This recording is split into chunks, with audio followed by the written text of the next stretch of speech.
ଅଳ୍ପ ବୟସର ଝିଅ ମାନଙ୍କୁ ପ୍ରେମ ଜାଲରେ ଫସେଇ ବାହା ହେଇଥିବା ପୁଅ ମାନଙ୍କ ପାଇଁ ପଦେ କହୁଛି।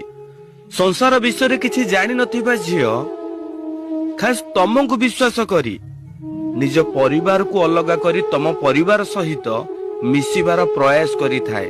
ଯେଉଁ ଝିଅ ଘରେ କାମ କଣ ଜାଣୁନଥିଲା ସେ ତମ ଘରେ ପ୍ରତ୍ୟେକ କାମ କରୁଥାଏ। ଅଳ୍ପ ବୟସରୁ ଜୀବନରେ ଖୁସି ପାଇବା ପାଇଁ ତମକୁ ବିଶ୍ୱାସ କରି ତମ ସହିତ ଆସିଥିଲା, କିନ୍ତୁ ତମେ ମାନେ କଣ କଲ? ଯେତେବେଳେ ତମ ମାନଙ୍କର ଆବଶ୍ୟକତା ପୂରଣ କରିଦେଲ, କିଛି ଦିନ ପରେ ଯନ୍ତ୍ରଣା ଠାରୁ ବି ଅଧିକ ବିଶ୍ୱାସଘାତକ କାମ ତା ସହିତ କଲ।